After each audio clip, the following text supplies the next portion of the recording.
하겠습니다. 오늘은 갈라디아서 4장 4절 5절 말씀 가지고요, 때가 참에 하나님이 하신 일, 이런 제목으로 함께 우리 하나님 말씀 상고하려고 해요. 우리가 2023년도에 설교를 하면서 제가 구약은 초림의 주로 오실 예수님에 대해서 말씀하고 있는 것인데 39권으로 이루어져 있어요. 그런데 이 구약을 10시대로 나눠서 제가 이렇게 말씀을 드렸어요.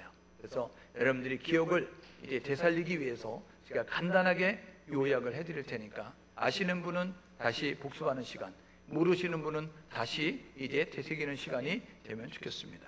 구약 39권을 구약 10시대 갖다가 끼울 수 있어야 성경을 아는 것이다 라고 말씀을 드렸죠.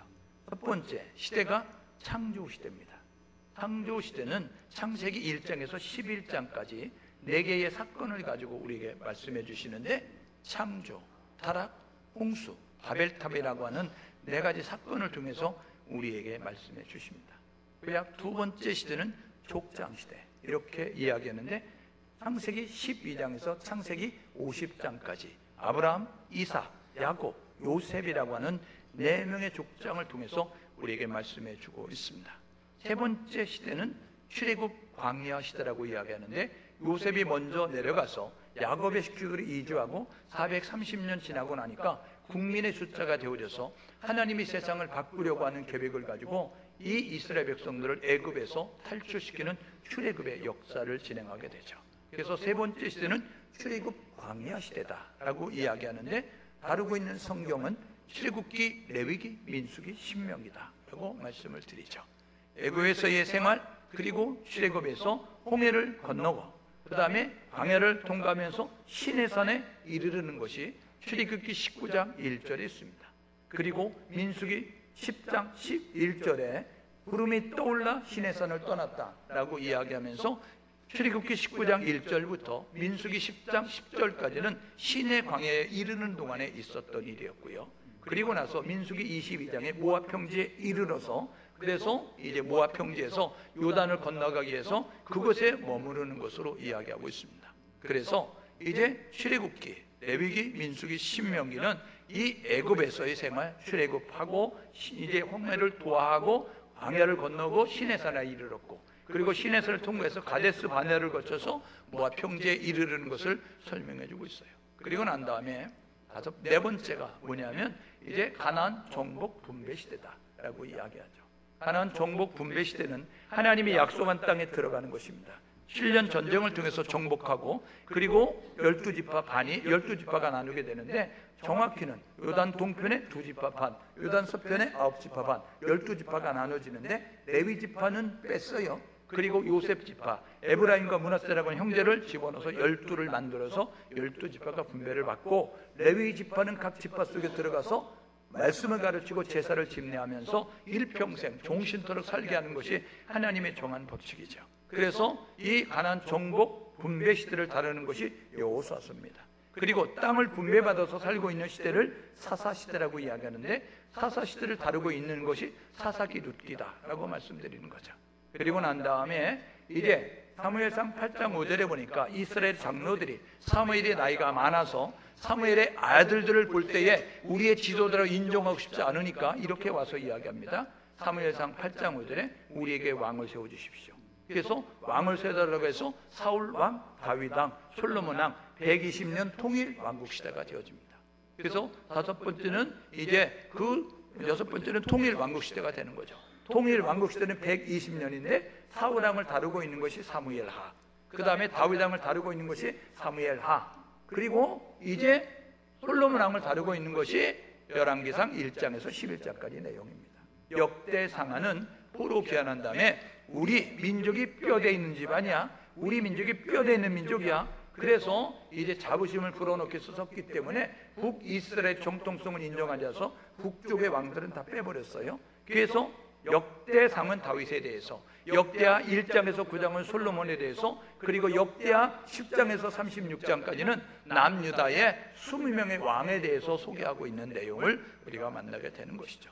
그 다음에 하나님께서 열왕기상 12장에서 분열왕국이 되게 만들었습니다. 솔로몬이 죽은 다음에. 그래서 북이스라엘과 남유다로 나눴는데, 북이스라엘 남유다로 나눠서 하나님께서 북이스라엘 선지자를 보냈어요. 가장 번성한 때 여로보암 2세 때 호세야 아모스 선지자면서 말씀하게 되어졌죠. 여호와께 돌아와라, 하나님 말씀대로 살아라. 듣지 않음으로 말미암아 북이스라엘이 멸망을 당하는데 열왕기하 17장에 보니까 그 당시 세계 최강국인 아수르라는 멸망을 당했습니다. 아수르는 혼혈 정책을 썼어요. 뽑아가지고 섞어버리는 정책을 써서 그래서 혼혈 민족이 될 수밖에 없는 모습을 가졌습니다. 그 다음에 남유다에도 계속 선지자 보냈습니다. 남유다 20명의 왕이 있었는데 10번째 왕이었던 우시야 왕이 죽던 때 이 이사야서 6장에 보니까 그때의 소명을 받고 이 이사야가 왕이 이제 선지자가 되어졌어요. 우시야의 동생의 아들이니까 왕족이었거든요. 그래서 궁중 선지자로 활동하게 됐고 그때의 서민들 대상으로 활동했어서 미가 선지자. 그 다음에 16대 왕인 요시야 왕 때 하나님께서 예레미야 선지자 통해서 말씀하십니다. 돌아와라, 하나님 말씀대로 살아라. 그대로 듣지 않게 되어지니까 하나님께서 하박국 스바냐 선지자 보내서 계속해서 말씀하시는 내용이 있었어요. 그래도 듣지 않으니까 하나님께서 남유다를 그 당시에 세계 최강국인 바벨론에 멸망당하게 만드는데 세 차례 침공을 통해서 멸망당하게 만듭니다. 세 차례 포로로 끌려가는데 1차로 포로로 끌려갈 때 그때 이제 끌려갔던 사람들이 다니엘과 세 친구. 그래서 다니엘서는 포로 시대를 다루고 있어요. 2차 포로로 끌려갈 때 끌려갔던 사람들 가운데 한 사람이 누구냐면 에스겔이라고 하는 사람이에요. 그래서 에스겔도 2차 포로로 끌려갔던 포로 시대를 설명을 하고 있습니다. 그 다음에 분열 왕국 시대에 하나님이 이 유다 사람들에게 말씀한 것이 아니라 이 이스라엘과 형제의 지간이었던 이 에돔에 대해서 오바댜 선지자를 통해서 말씀하셨어요. 그래서 오바댜서가 기록이 됐고요. 그 다음에 아수르라고 하는 나라의 그 수도였던 니느웨를 향해서 하나님이 요나 선지자 보내고 그 다음에 나훔 선지자 보내서 말씀하셨습니다. 회개하면 하나님이 심판을 이제 계획하셨는데 처리하신다라는 모습으로 말씀하는 내용을 우리가 만나게 되어졌어요. 그리고 난 다음에 이 분열 왕국 시대의 이사야 때 하나님이 이렇게 말씀하십니다.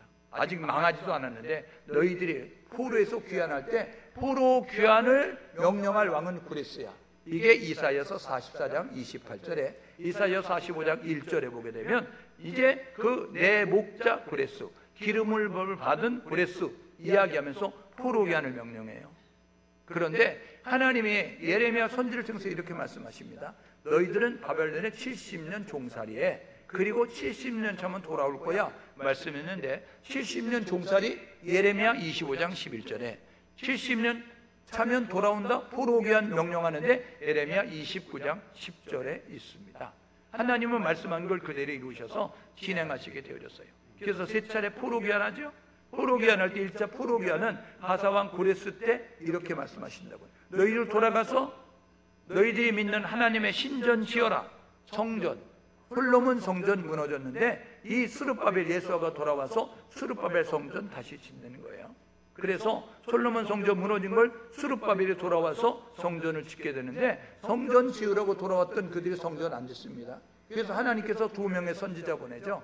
뭐라고요? 학개 스가랴 선지자 보내가지고 그렇게 말씀하시는 거예요. 그래서 에스라서 5장 1절에 하나님이 두 선지자 학개 스가랴 선지자 중에서 성전 재건하라고 말씀하셨다는 것을 이야기합니다. 그래서 1차 포로 귀환을 다루는 에스라 1장에서 6장 그리고 포로 귀환했는데 유대 땅에 남아있는 사람들의 그 일을 다룬 것이 에스더서 1장에서 10장의 내용입니다. 그리고 세월이 흘렀어요. 80여 년 흐른 다음에 2차 포로 귀환을 하는데 포로 귀환을 할 때 그때의 바사왕 아닥사스다 왕 제17년 그러니까 아닥사스다 왕 제7년 이야기하면서 에스라 7장 7절에서 2차 포로 귀환합니다. 포로 귀환하는 에스라는 학사 겸 율법 학사였어요. 제사장교. 그래서 그는 말씀을 통하여서 이스라엘 백성 신앙을 재건하는 일들을 행하게 됐습니다. 그리고 난 다음에 2차 포로 귀환하고 13년 지난 다음에 아닥사스다 왕 제20년 느헤미야 1장 1절에 보니까 술 맡은 간원 느헤미야를 통해서 3차 포로 귀환이 이루어지는데 3차 포로 귀환의 목적은 무너진 예루살렘 성벽 재건하는 것입니다.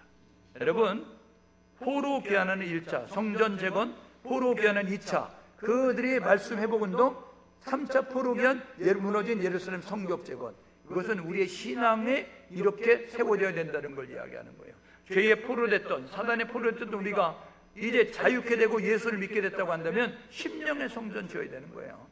그래서 고린도서 3장 16절에 너희가 하나님의 성전인 것과 너희 안에 하나님의 성령이 거하는 걸 알지 못하냐? 라고 이야기하면서 하나님의 집으로 든든히 세워져야 되고, 그리고 이제 우리가 어떤 모습을 가져야 되느냐면 이제 말씀 회복 운동을 통해서 신앙 개혁이 일어나야 되는 것처럼 이제 우리가 말씀으로 다져지는 모습이 우리 가운데 있어야 되는 것이고, 세 번째 성격 재건을 통해서 이제 성곽을 쌓고 안가박을 구분하듯이 이제 우리는 예수 믿는 사람이 됐다고 하면 구별된 행동을 해야 된다. 구별된 말을 하고 구별된 삶을 사는 것이 우리 가운데 있어야 된다라고 이야기하는 거예요. 그런데 3차 포로기한에서 성전도 지었고 말씀 회복도 했고 그리고 성벽도 다시 재건했는데 하나님이 복을 줄 텐데 복을 안 주잖아요. 그러니까 이스라엘 백성들이 야 그냥 아무렇게나 살아도 되는가 봐, 하나님이 없나 봐, 이래가지고 하나님에 대한 회의, 하나님에 대한 의심, 그래서 말씀을 어기면서 다시 옛날로 돌아갔습니다.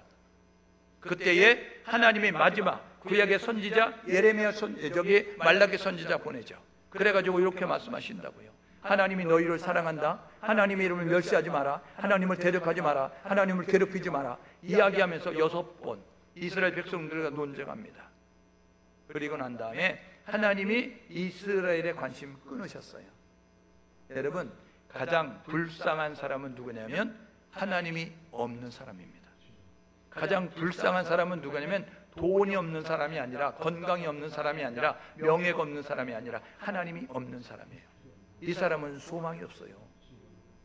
오늘 저와 여러분 모두가 고린도서 13장 5절에 너희가 믿음 안에 있는가 점검하고 확증하라. 만일 너희 안에 예수가 없으면 너희는 버리운 자니라. 오늘 저와 여러분 모두가 내 안에 예수가 있는가 점검하시고 내가 믿음 안에 거하고 있는가 점검하셔서 믿음 안에 살 수 있는 우리 모두 될 수 있기를 주님의 이름으로 축복합니다. 그래서 하나님께서 이렇게 일을 시작하시는 거예요. 우리 하나님은요 창조주가 되시죠.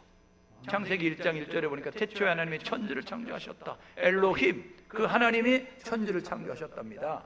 여러분, 그 하나님이요 지금도 역사의 수레바퀴를 돌리고 계시는데 이사야서 45장 7절에 보니까 하나님은 빛도 짓고 어둠도 짓고 하나님은 하늘도 짓고 땅도 지었다. 그리고 그 모든 것들을 다스리신다. 여러분, 이사야서 45장 7절은요 하나님이 이 세상의 주관자라고 말씀하십니다. 그래서 이 흘러가는 시간 속에서 하나님은 역사를 이끌어가고 계시는 거예요. 여러분, 우리가 살고 있는 시대는 우리가 두 시대를, 지금 두 시간을 이렇게 나눌 수가 있습니다. 우리가 살고 있는 세계를 물질의 세계와 영의 세계로 이야기하죠. 우리 몸이 육체와 영혼으로 이루어져 있는 것처럼 물질의 세계는 보이고 영의 세계는 안 보입니다. 그런데 두 세계가 있는 것처럼 여러분, 우리의 시간도 두 시간이 있는데 여러분, 이 두 시간을 이렇게 나눕니다. 그거는 뭐냐면 작년이 있고 올해가 있고 내년이 있는 거예요. 어제가 있고 오늘 있고 내일이 있는 것입니다. 이거는 매일매일 흘러가는 그런 시간 속에서 우리가 만나는 시간이에요. 이거를 헬라어로는 크로노스 이렇게 이야기합니다. 그런데 여러분, 흘러가는 시간 가운데서 하나님이 개입하시는 시간이 있어요. 하나님이 임하시는 시간이 있어요. 여러분, 이거를 카이로스라고 헬라어는 표기를 하는데 하나님이 흘러가는 시간 속에서 오시는 시간이에요. 개입하시는 시간이라고요. 역사하시는 시간이라고요. 여러분, 쉽게 이야기 드릴게요. 여러분이 가지고 있는 성경책, 이거는 하나님의 말씀을 기록한 것입니다. 이것을 하나님의 말씀을 로고스라고 이야기해요. 로고스로. 그런데 이 로고스가, 여러분들이 가지고 있는 로고스는 너희들에게 우리에게는 아무런 힘이 안 돼요. 이 로고스가 나에게 가슴을 쳐야, 나의 머리를 때려야, 그래야 그 말씀이 레마가 되는 것입니다. 레마가 돼야 그것이 나를 변화시키고 나를 새롭게 만드는 것이에요. 그러니까 여러분들이 성경책을 들고 있다 변화되는 것이 아니라 성경을 읽어서 기록된 말씀이 아니라 살아계신 하나님이 내게 주시는 음성으로 들려주는 레마의 말씀이 들려질 때에, 레마의 말씀이 깨달아질 때 우리는 변화될 수 있는 거예요. 그래서 하나님께서 말라기 선지자를 통해서 말씀하시고 세례 요한, 광야에 오실 길을 예비하는 자의 그런 광야의 소리로 보내는 세례 요한이 올 때까지 400년이 걸리는데 그때 신구약 중간기라고 말씀합니다. 구약 오실 예수님에 대해서, 신약 오신 예수님과 다시 오실 예수님에 대해서 말씀하는데 그 구약 신약 사이에 400여 년이 이제 그 시간이 있었다. 그런데 그때 하나님이 이렇게 일을 하셨다. 이스라엘의 관심 끊으셨어요. 그래서 로마서에 보니까 하나님께서 내버려두사 내버려두사 내버려두사, 하나님께서 방임하시는 거예요. 하나님께서 그냥 유기하시는 거예요. 여러분 자식들 키워보셔서 하시는데 자식들이 잘 되기 원하는 게 부모의 마음이거든요. 그래서 부모들이 이렇게 말합니다. 열심히 공부해, 부지런해야지, 정직하게 살아. 그런데 안 들어요? 말해도 안 들어요? 계속 말해요? 안 들어요? 그러면 나중에는 어떻게 하면 부모도 내버려 둡니다. 공부를 하든 말든 학교를 가든 말든 부지런하든 말든 내버려 둔다고요. 관심 끊는 거예요. 여러분, 우리 하나님께서 선택한 이스라엘 백성들에게 선지자 계속 보내셨어요.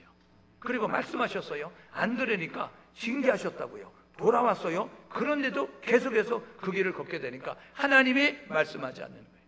그래서 하나님이 직접 역사 속에서 이제 기름 붓지 않은, 택하지 않는 그 이방 사람들을 통해서 일을 하십니다. 어떻게 해요? 보십시오. 바벨론은 남유다를 멸망시켰죠. 그리고 난 다음에 메데바사라고 하는 나라가 포로기환을 이끌게 만들었거든요. 페르시아 제국이. 그리고 났는데 그 페르시아 제국을 멸망시키는 그리스 헬라 제국이 일어나게 됐어요. 헬라 제국의 대왕은요, 알렉산더 대왕입니다. 33대 세계를 정복해가지고 더 이상 정복할 땅이 없다고 울 정도로 다 넓은 땅을 차지했어요. 그랬던 그 알렉산더가 갑자기 요절해 죽습니다. 그랬더니 그 신하에 있던 4명의 신하가 땅을 4등분해서 나눠 가졌어요. 그 가운데 2 왕조가 막강했습니다. 이집트를 차지한 프톨레미, 시리아를 차지한 셀루쿠스, 2 왕조가 막강해서 서로 밀고 당기는 모습 가져서 이 이집트와 시리아 사이에 있는 프톨레미 왕조와 셀루쿠스 왕조 사이에 있는 유다 땅은 샌드위치처럼 이리 치고 저리 치는 모습을 가졌어요. 그래서 이제 그 그리스 왕조를 통해서 하나님이 하셨던 일은 뭐냐면, 헬라 제국을 통해서 했던 일은 뭐냐면 헬라 문화를 꽃피우기 위해서 정복한 나라의 언어를 통일시켰습니다. 오늘부터 이 언어를 써 그리스 언어로 통일시켜버렸어요. 왜냐하면 헬라 문화를 꽃피우기 위해서, 그리스 문화를 꽃피우기 위해서 알렉산더 대왕은 헬라 언어 써 이렇게 말했다고요. 그런데 그것은 하나님의 섭리였다고요. 무슨 섭리요? 성경을 헬라어로 번역하기 위한 하나님의 섭리였다고요. 그리고 났는데 그 4왕조가 됐을 때 2 왕조 가운데서 저 시리아를 차지고 있는 그러한 셀루쿠스 왕조에 여러분 에피파네스, 안티오쿠스 에피파네스 4세라고 하는 사람이 있는데 아주 고약한 사람이었어요. 그 사람이 이스라엘 백성들의 그 땅에 들어와서 그 지었던 스룹바벨 성전에 신전을 갖다 놓는 거예요. 우상단지를 갖다 놓는 거예요. 그러더니 그 성전 안에 신성시하는, 이스라엘 백성들이 신성시하는 성전 안에 돼지피를 뿌렸습니다. 그랬더니 이스라엘 백성들이, 유대인들이 이거는 못 참아 목숨 걸고 싸우기 위해서 일어났습니다. 그게 뭐냐면 마카비 혁명입니다. 마카비 아버지와 그 가족들이, 형제들이 똘똘 뭉쳐가지고 그 다른 세력들과 함께 그래서 그들을 무찌르고 100여 년 동안 유대 이제 땅의 독립이 시기가 있어요. 이것을 하수몬 왕조 이야기합니다. 그때 그들이 했었던 일은 뭐냐면 우리도 메시아를 기다려야 돼. 우리도 메시아가 와야 돼. 그래서 메시아 사상이 고치가 됐어요. 그리고 난 다음에 그 세계는 로마 제국이 됐습니다. 로마 제국이 되니까 어떻게 됐어요? 로마 제국은 우리나라가 이제 세계 최강국인데 우리나라에 반대하는 세력들이 있다고 한다면 신속하게 가서 지나버려야 되니까 도로를 뚫어라. 여기서 사방팔방 도로를 뚫었어요. 고속도로 빵빵빵빵 났다고요. 마차가 다닐 수 있고 기마병들이 달려갈 수 있는 그 길을 닦아놨다고요. 그들은 정권을, 나라를 지키기 위해서 그렇게 했는데 하나님의 섭리였다고요. 무슨 섭리? 복음이 신속하게 전달될 수 있도록 도로를 닦은 거예요. 여러분, 그래서 보십시오. 그리스 왕국을 통해서, 헬라 언어를 통해서 성경이 번역되게 만들고, 하스몬 왕조를 통해서 이제 메시아 대망 사상이 기다리게 되고 고대하게 되고, 그리고 로마 제국을 통해서 도로를 뚫어서 이제는 복음을 전할 수 있는 모든 것들이 준비가 됐어요. 그래서 오늘 갈라디아서 4장 4절, 때가 참에 흘러가는 시간 가운데 하나님이 개입할 시간이 되심에 하나님께서 아들을 보내사, 이렇게 말씀하게 되는 거예요. 하나님의 아들 예수 그리스도가 이 땅 가운데 오시는 신약, 여러분 구약 사이에 400여 년 동안 하나님이 이렇게 일하셨다는 것을 잊지 않는 우리 모두가 될 수 있기를 주님의 이름으로 축복합니다. 이거 신학교 한 학기 강의예요. 예? 여러분들이 돈도 안 내고 신학교 한 학기 강의를 여러분 들었다 생각하시고, 여러분 두 번 이 구약을 정리해 줬으니까 신학교 여러분 1년 강의 들은 거예요. 나갈 때 다들 돈 내고 나가세요. 강의료들 내고 나가세요. 그 모습으로 여러분들이 하나님이 개입한 시간 되셨어요. 여러분 때가 참에 하나님이 하신 일은 뭐죠? 아들을 보내셨다고요. 어떻게 해요? 첫 번째, 여자에게서 나게 하셨다고요. 여러분 오늘 4장 4절에 보니까 여자에게서 나게 하셨다. 이거는요, 여러분 하나님께서 구약의 성경을 통해서 말씀하시는 것을 이루시는 거예요. 왜냐하면 창세기 3장에 보게 되면 인간 타락이 나오는데, 인간 아담과 하와, 하나님 형상 따른 처음부터 최초의 인간 아담과 하와를 타락시키는 뱀이 나오거든요. 이 뱀이 와서 유혹해가지고 타락시키거든요. 그때 하나님이 창세기 3장 15절에 이렇게 말씀하십니다. 뱀, 너는 여자와 원수가 될 거야. 뱀, 너는 너의 후손과 여자의 후손이 원수가 될 거야. 이렇게 말씀하셨어요. 그래서 신학교에서는 이렇게 가르치는데, 창세기 3장 15절을 원시복음이라고 이야기합니다. 여자의 후손, 이것은 뭐냐면 예수 그리스도를 의미하기 때문에 최초의 복음이라는 거예요. 여러분, 예수 그리스도가 여자의 후손이 올 것이다, 여자의 후손이 뱀의 머리를 상하게 할 것이다 이야기했어요. 여러분 요한일서 3장 8절이 뭐라는 데서 이렇게 말합니다.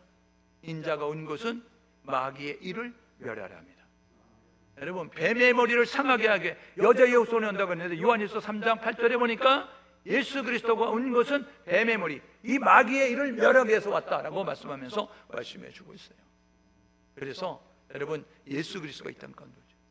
이사야 선지를 통해서, 이사야 선지자는요 BC 700여 년 전 활동했던 선지자, BC는 예수님이 오시기 전을 이야기하니까 예수님이 오기 700년 전에 이렇게 말씀한다고요. 7장 이사야서 7장 14절에 뭐라, 보라 처녀가 잉태하여 아들을 낳으리니 이야기했어요.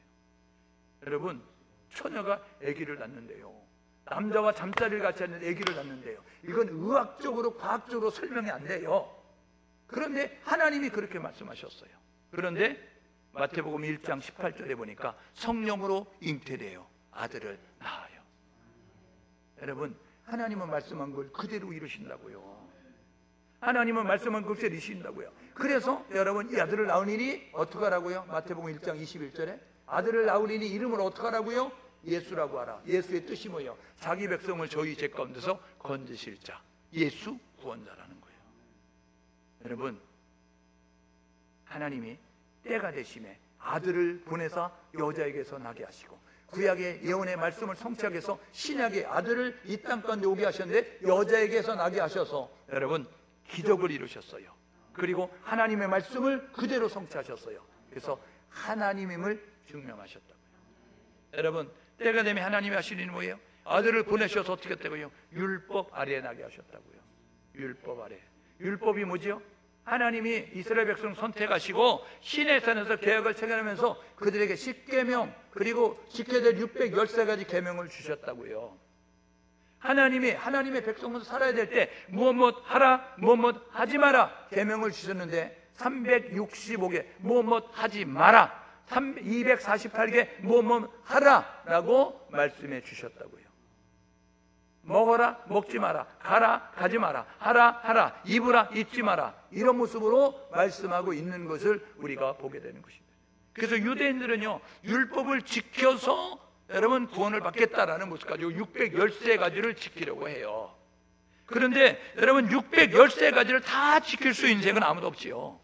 그래서 성경은 말하는데 이렇게 말한다고요. 율법을 지키다가 만약에 하나를 범하게 되면 어떤 모습을 갖느냐면 그것은 이제 모든 것을 범한 자로다 라고 이렇게 말씀하고 있는 것을 우리가 보게 되거든요.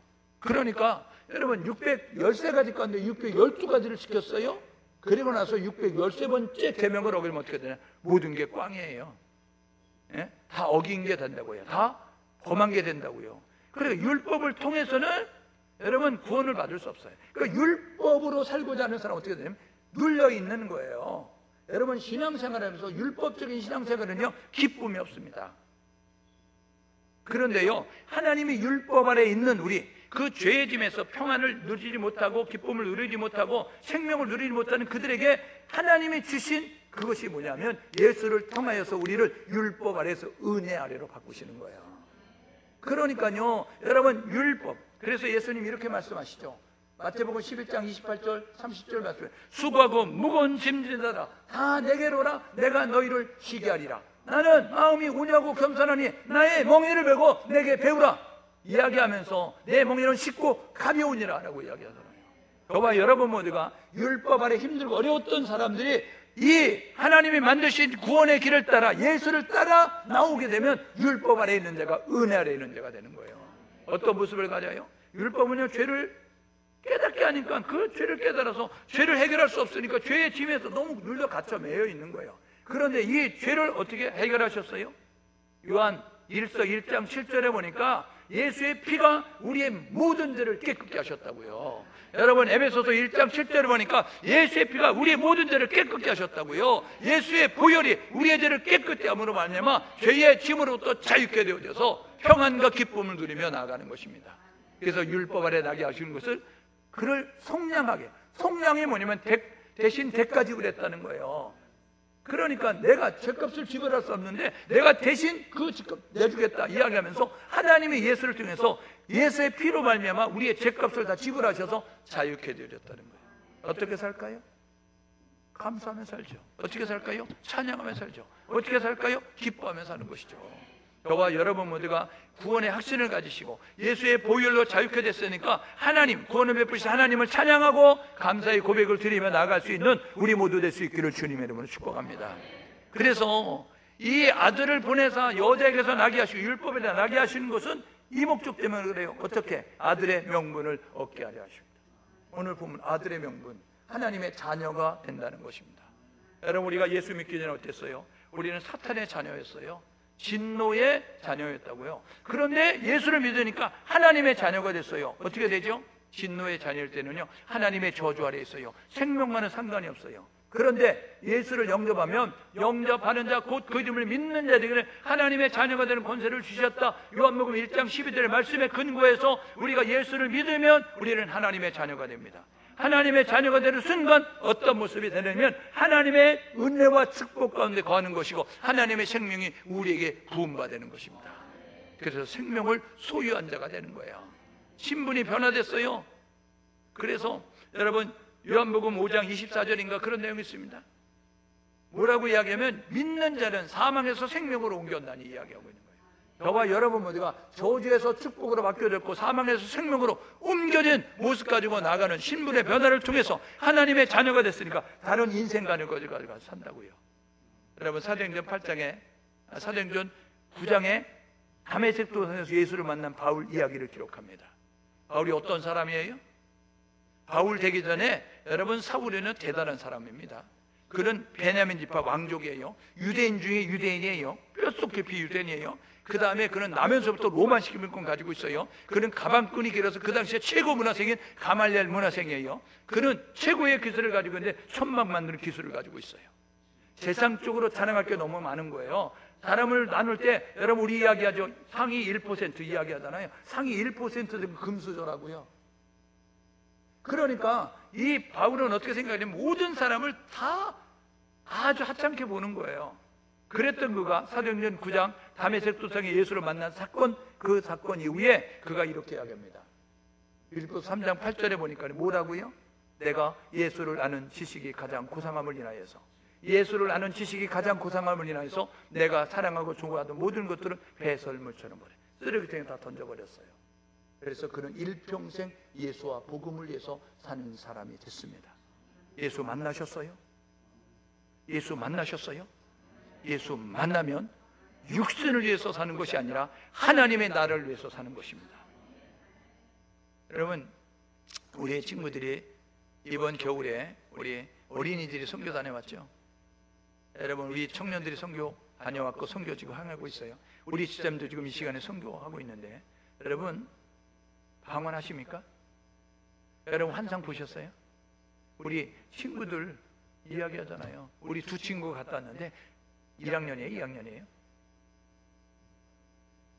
2학년, 가장 최연소 2학년짜리가 가가지고 기도하다가 흰옷 입은 예수님을 본 거예요. 예? 그러더니 4학년짜리, 2학년짜리가 기도하다가 방언을 받았습니다. 여러분, 예수 믿으면 방언 못 받으면, 방언도 못하면 여러분 그 어린이들보다 못한 거예요. 예? 하나님은 천국은 침노하는 자일 것이라고 말씀하셨으니까 저와 여러분 모두가 열심히 예수 잘 믿어서 방언도 받고 환상도 보고 주의 음성도 들을 수 있는 거듭나는 그리고 체험적인 신앙이 될 수 있기를 주님의 이름으로 축복합니다. 예수 만나면 바뀝니다. 예수 만나면 변화되는 거예요. 예수 못 만나니까 그냥 사는 거예요. 옆 사람 돌아보면서 만나긴 만났냐? 만났다 그러면 만났는데 그렇게 사냐? 이렇게 물어봐요. 만나면 변화됩니다. 만나면 바뀐다고요. 만나지 못했으니까 아리까리 사는 거죠. 예? 아리까리가 뭔지 아세요? 헷갈리게 사는 거예요. 이것도 아니고 저것도 아니고. 하나님이 뭐라 그래요? 라오디게아 교회 토하여 내리라 이야기한다고요. 차든지 뜨겁든지 하라 말씀하고 있잖아요. 저와 여러분들 2024년도 아리까리 살지 말고 색깔을 분명해서 나는 예수의 사람입니다. 나는 믿음의 사람입니다. 나는 천국 소망 가지고 사는 사람입니다. 분명하게 확실하게 말할 수 있는 우리 모두 될 수 있기를 주님으로 축복합니다. 옆 사람 서로 격려하세요. 나는 예수의 사람입니다. 앞집 사람에게 나는 천국 소망 가지고 사는 사람입니다. 여러분, 저와 여러분 모두가 다른 인생과 가치관을 가지고 살아갈 수 있기를 주님의 이름으로 축복합니다. 여러분, 때가 참에 하나님이 하신 일이 있어요. 아들의 명분을 주시고 유업을 이을 자가 되도록 7절에 말씀하셨습니다. 유업을 이을 자가 뭐예요? 하나님의 뜻을 이어서 행하는 자입니다. 여러분, 하나님이 이 세상을 향한 뜻을 가지고 있다고요. 어떤 뜻? 요한복음 20장 31절에 보니까요, 내가 이 요한을 이제 요한복음을 썼던 사도 요한이 이야기한다가 내가 이것을 쓴 것은 너희로 예수를 알고 예수를 믿어 영생을 얻게 하려 합니다. 여러분, 하나님의 뜻은요, 성경을 읽고 예수를 알아 예수를 믿고 예수를 믿어서 영원한 생명을 얻기를 원하신다고요. 여러분, 데살로니가서 5장 16절 18절에 하나님의 뜻이 뭐죠? 그리스도 예수 안에서 우리를 하나님의 뜻 항상 기뻐하라, 쉬지 말고 기도하라, 범사에 감사하라. 하나님의 뜻이라고요. 항상 기뻐해야 된다고요. 힘들어도 어려워도 기뻐해야 된다고요. 아파도 괴로워도 힘들어도 기도하고 기뻐하고 감사할 수 있는 우리 모두 될 수 있기를 주님의 이름으로 축복합니다. 여러분, 우리 하나님께서 뜻이 뭐예요? 디모데전서 2장 4절에 있죠. 뭐라고요? 이렇게 말한다고요. 모든 사람이 구원을 받으며 모든 사람의 진리를 아는데 이르기를 원한다. 여러분, 모든 사람이 구원받아야 돼요. 구원은 어떻게 받죠? 예수 믿어야 받잖아요. 여러분, 구원은 어떻게 받아요? 예수를 불러야 구원받잖아요. 로마서 10장 13절에 보니까 누구든지 주의 이름을 부르면 구원받는다. 주 예수를 믿으라. 그러면 너와 내 집의 구원을 받으리니 이야기하고 있다는 사실을 기억하셔서 예수를 부르게, 예수를 믿게 만들어야 되잖아요. 여러분, 모든 사람이 진리를 아는데 이르기를 원한다고요? 진리가 누구예요? 요한복음 14장 6절에 예수님 친히 말씀하시는데 내가 길이다, 내가 진리다, 내가 생명이다 말씀하잖아요. 여러분, 진리는 예수 그리스도시에요. 그래서 저와 여러분들과 예수를 말할 수 있는 우리 모두 될 수 있기를 주님의 이름으로 축복합니다. 그래서 마가복음 16장 15절에 온 천하에 다니며 만민에게, 온 천하에 다니며 만민에게 복음을, 예수를 말하라. 듣고 믿는 자는 구원받을 것이고 믿지 아니하는 정죄받으리니 말씀하고 있잖아요. 그래서 하나님의 뜻을 알기 때문에 확신을 가지고 열심으로 예수를 전하는 게 믿음의 사람의 삶이라고요.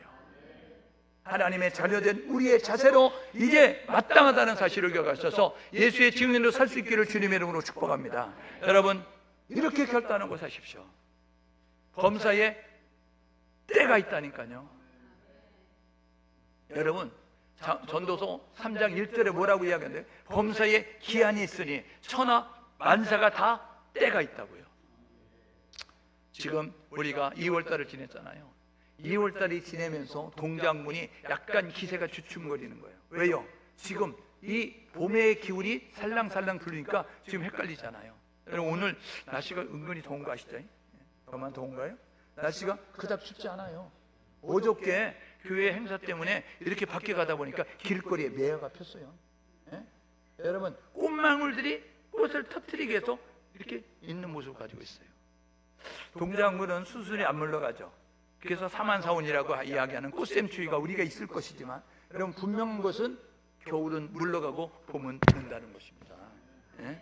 오늘 저와 여러분 모두가 지금이 무슨 때인지를 정확히 알 수 있기를 주님의 이름으로 축복합니다.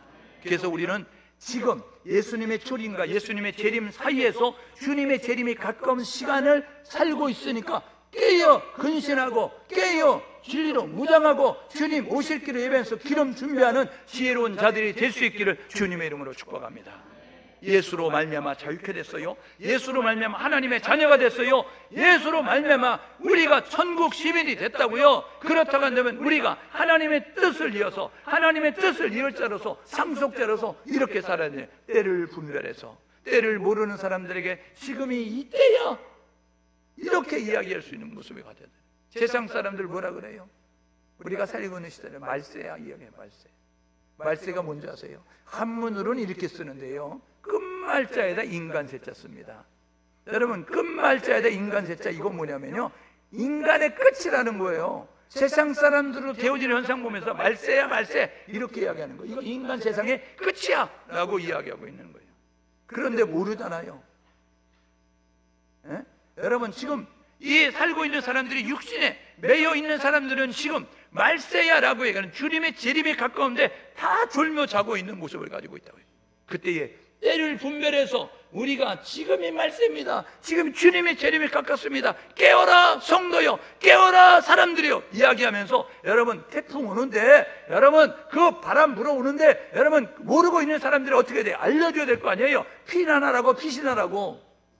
오늘 저와 여러분 모두가 때를 잘 분별할 수 있는 영적 분별력을 가질 수 있기를 주님의 이름으로 축복합니다. 여러분 저는 뭐 여야 진보 논리를 잘 모르겠어요. 보수 논리를 모르겠는데 여러분 우리는 분단의 아픔을 가지고 있습니다. 여러분 분단의 아픔을 가지고 있기 때문에 육군사관학교, 공군사관학교, 해군사관학교에 여러분 군인들을 모집해서 나라에서 돈을 주면서 군인들을 양성합니다. 여러분 군인들은 싸우기 위해서 있는 거예요. 그러면 싸움이 있는 군인들은요, 싸움의 대상이 누구인지를 알아야죠. 분단의 아픔을 가지고 있는 우리의 대상이 누굽니까? 싸움의 대상이? 여러분 그런데 그 육군사관학교, 해군사관학교, 공군사관학교에서 우리의 지적이 누구인지를 안 가르치면 되겠어요? 이거는 이것과 동일합니다. 예수 믿는 우리가 우리의 싸움의 대상이 누구인지를 모르는 것과 마찬가지예요. 여러분 에베소서 6장에 보니까 우리의 씨름은 혈과 육에 대한 것이 아니고 공중 권세 잡은 악의 영들을 생각해요. 여러분 우리의 영적 전쟁의 싸움에 대해서는 사단 마귀인 것처럼 저와 여러분 모두가 지금 이 사단 마귀가 그 이제 혼미한 영으로, 미혹의 영으로, 유혹의 영으로 사람들을 혼미케 만들어서 힘들게 만들고 혼란하게 만드는 상황 가운데 분별의 능력을 가지셔서 영적 분별력을 가지셔서 사단의 게임에 빠져 미혹당하여서 끌려가고 있는, 지옥으로 끌려가고 있는 사람들, 파손된 배에서 나오지 못하고 침몰되는 가운데 있는 사람들 구조해내는 구조선의 역할을 감당하고 전함이 돼서 이제 적군과 싸워서 그들을 무찌를 수 있는 전함의 역할을 감당하는 교회와 성도가 될 수 있기를 주님의 이름으로 축복합니다. 분별하시라고요. 영적 분별력을 갖고 그리고 구별된 모습을 가지고 사시라고요. 여러분 하나님이 나와 함께 할 때에 하나님이 나를 통해서 역사하시는 거예요. 우리 하나님은 우리를 통해서 일하시기를 원하시니까 우리가 구별돼야 된다고요. 그래서 히브리서 12장 14절에 화평함과 거룩함을 쫓으라, 이것이 없이는 주를 배울 수 없다. 거룩이 능력입니다. 여러분 거룩한 교회가 되시고 거룩한 성도가 되어져서 하나님의 거룩한 통로가 돼서 마지막 때에 하나님의 뜻을 이룰 수 있는 그러한 교회와 성도로 살아갈 수 있기를 주님의 이름으로 축복합니다. 세 번째로 우리가 해야 될 일은 뭐예요? 여러분 우리가 해야 될 일은 하나님의 뜻을 이루기 위해서 충성된 증인이 돼서 예수를 말할 수 있는 우리 모두 될 수 있기를 주님의 이름으로 축복합니다. 예수가 소망이에요. 예수가 희망이에요. 예수가 생명이라고요. 옆자리에 서로 격려하시죠. 예수가 생명입니다. 예수가 소망입니다. 예수가 희망입니다. 예수를 말해야 될 거 아니에요. 예수가 빠진 것은 교회가 아니라고요. 여러분 복음이 빠지는 것은요 여러분 성도가 아니라고요. 우리의 입에는 예수가 우리의 입에는 복음이 오늘 성가대가 찬양하잖아요. 예수로만 충만해야 된다고요. 여러분, 세상 것으로 충만하지 말고, 세상의 욕심으로 충만하지 말고, 세상의 것들로 충만하지 말고, 예수로 충만할 수 있는 우리 모두 될 수 있기를 주님의 이름으로 축복합니다. 예, 하나님께 영광 돌려요. 예수로 충만하셔야죠. 예수로. 예. 예수밖에 소망이 없어요. 예. 그래서 우리는 이 기회를 붙잡고 구별된 삶을 통하여서 예수의 증인으로 힘있게 살아갈 수 있기를 주님의 이름으로 축복합니다. 이 연사 힘써 외치나이다. 예, 이렇게 기도하면 좋겠습니다. 여러분, 이렇게 기도하게 해요. 우리 이렇게 기도하십시다. 하나님, 우리가 시대를 잘 분별하게 도와주십시오. 하나님, 영적 분별력을 갖게 도와주십시오. 교회도 다 졸고 자죠. 성도도 다 졸고 답니다. 하나님, 우리 교회가 깨어나게 도와주십시오. 우리 제주의 교회가 깨어나게 도와주십시오. 우리 한국의 교회가 깨어나게 도와주십시오. 하나님, 전 세계의 교회가 깨어나게 도와주십시오. 하나님, 전 세계의 성도들이 깨어나게 도와주십시오. 분별하게 도와주십시오. 그리고 구별되게 도와주십시오. 세상과 구별되게 도와주셔서 하나님이 거룩하니 내가 거룩하니 너희도 거룩하라고 말씀하셨던 거룩을 유지해서 하나님의 뜻을 이루며 나가는 우리 모두가 되게 도와주십시오. 하나님, 예수만 말하며 사는 우리 모두가 되게 도와주십시오. 함께 마음을 모아서 하나님 앞에 기도하겠습니다. 하나님 아버지,